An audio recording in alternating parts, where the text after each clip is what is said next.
Hello and welcome to today's CMS Forex Daily Video Recap. I'm your fundamental market analyst, Nick Nassad. Today is Thursday, June 10, 2010. I will spend today's broadcast looking at a slew of fundamental reports. So if you're looking for some market highlights, you can check today's morning brief that I filmed earlier, or find the technical analysis daily video recap on FXTimes or cmsfx.com. Today saw a very strong rally in risk with commodity pairs as well as the euro and dollar rising against the greenback.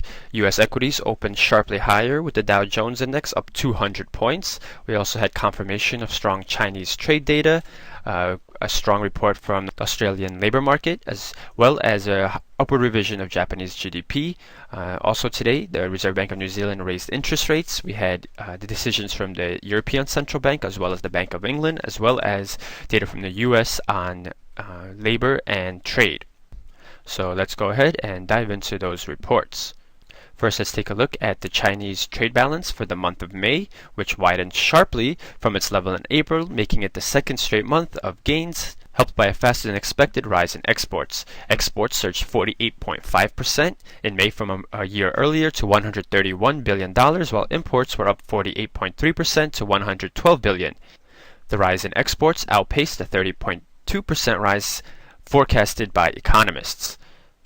The overall trade balance rose to $19.5 billion from $1.7 billion in April. Other data from China on Thursday also showed that property prices rose for a 12th straight month, climbing 12.4% in May from a year earlier.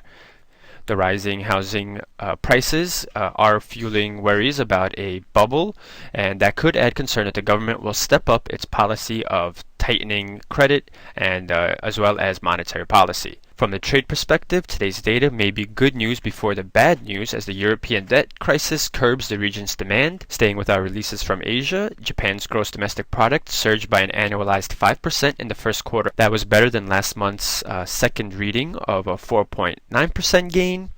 And it also topped forecast of a 4.2% revision. On the quarter, GDP was unrevised at 1.2% higher, shrugging off forecasts of a 1% increase. Private consumption added 0.4%, up from 0.3% a month earlier, and public fixed investment shed a quarterly 0.5% compared to the original reading of negative 1.7%. Also from Japan, we had the domestic corporate goods price index was up 0.4% on the year in May, which was the first increase in annual prices in 17 months. It was also higher than expectations of a 0.3% annual increase. On a monthly basis, the CGPI was up 0.1%, matching expectations after a revised 0.5% increase in April. Turning to Australia, we saw the economy add jobs for a third straight month, adding close to 27,000 jobs in May from April. That was higher than the forecast of around 20,000 jobs to be gained, and as well the unemployment rate fell to 5.2% from 5.4%, continuing the decline from a peak around 5.8% last August.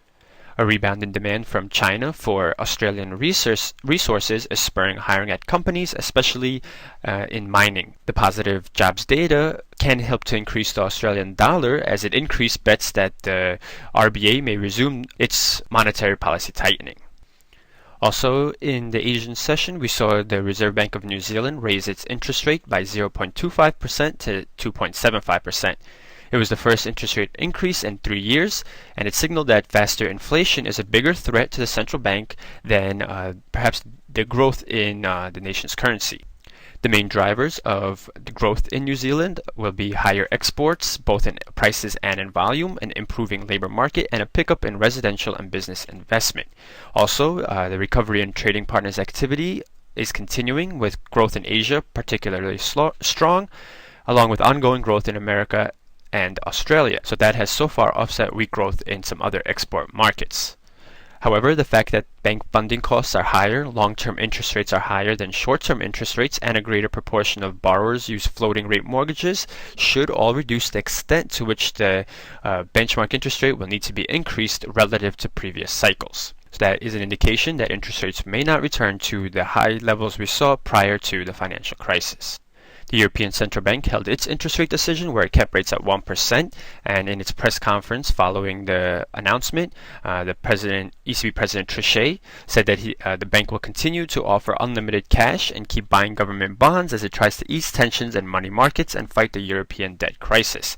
Trichet defended the ECB against critics who say the bond purchases amount to bailing out indebted governments and could fuel inflation, a breach of two of the central bank's founding principles, undermining the credibility of the bank. So far, the ECB has offered few details of its bond purchase program, providing only weekly updates on the amount purchased, which stands at 45 billion euros to date.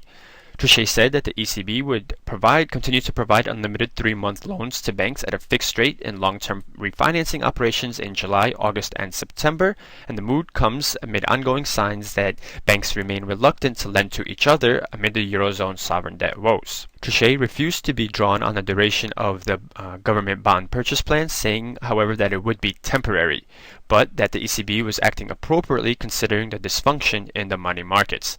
Trichet's opaque responses throughout most of the conference were consistent with a crisis footing at the ECB, with the central bank wishing to preserve maximum flexibility and unwilling to give too much visibility about its own expectations for monetary policy and operation. Overall, though, the euro did gain in today's trading as a result of the risk appetite, but also had broken above the 1.21 level during during the actual press conference. Turning to the Bank of England, it kept its bond stimulus program in place and left its benchmark interest rate at a record low of 0.5% as the government prepares the biggest budget cuts since at least the early 1980s. While the bank awaits the new Prime Minister Cameron's emergency budget on June 22nd, officials are nursing an economic recovery that weakened in the past quarter as they stave off the threat of contagion from the Euro region's sovereign debt crisis.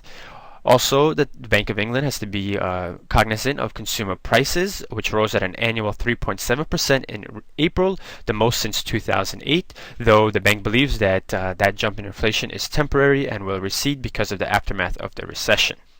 Similar to the euro, the pound was much higher today as a result of the risk appetite in the market. Turning from our news overnight and in the European session, we turn to North America, where we saw U.S. weekly jobless claims, and they fell by 3,000 to a pace of 456,000 for the week ending June 5th, which was a higher figure than expectations, and the 4-week moving average rose for the 4th straight week to its highest level in 3 months. We could see it here as a red line on our chart to the right, and the pace of jobless claims has been moving in a sideways range, unable to move below the 450,000 level. Until initial claims are able to move below that level, the outlook for payroll growth remains uncertain. In a positive sign, we did see continuing claims fall a very steep 255,000 in the week ending May 29th to 4.462 million, which was the lowest level since late 2008. In another release from the U.S., the trade deficit in the U.S. widened in April to its highest level in more than a year as both exports and imports declined. The declines in imports and exports did follow, however, big gains in those categories in March. Exports decreased by 0.7% to $149 billion, while imports slipped 0.4% to $189 billion. Imports were down as there was a decrease in demand for pharmaceuticals, crude oil, and televisions from abroad. And rounding out our fundamentals for today was the Canadian trade balance for the month of April, where the trade balance saw a surplus of 175 million in April after a deficit of 236 million in March. Exports were down 1%, but imports were down an even larger 2.2%. This soft trade report will be important to monitor for Canada, especially going forward, to see if there is a drop-off in demand for Canadian exports from its largest trading partner, the United States. Taking a look at the upcoming fundamental docket, tonight China will post data on consumer and producer prices, industrial production, retail sales, new loans, as well as the M2 money supply. Overnight, Germany will post its wholesale price index, and the UK will release manufacturing production data as well as its producer prices. Tomorrow in the US, we get data on retail sales, the UMich consumer sentiment for the month of June, and business inventories. Canada, meanwhile, posts its capacity utilization rate, and we get the NIESR GDP estimate for the UK for the month of May.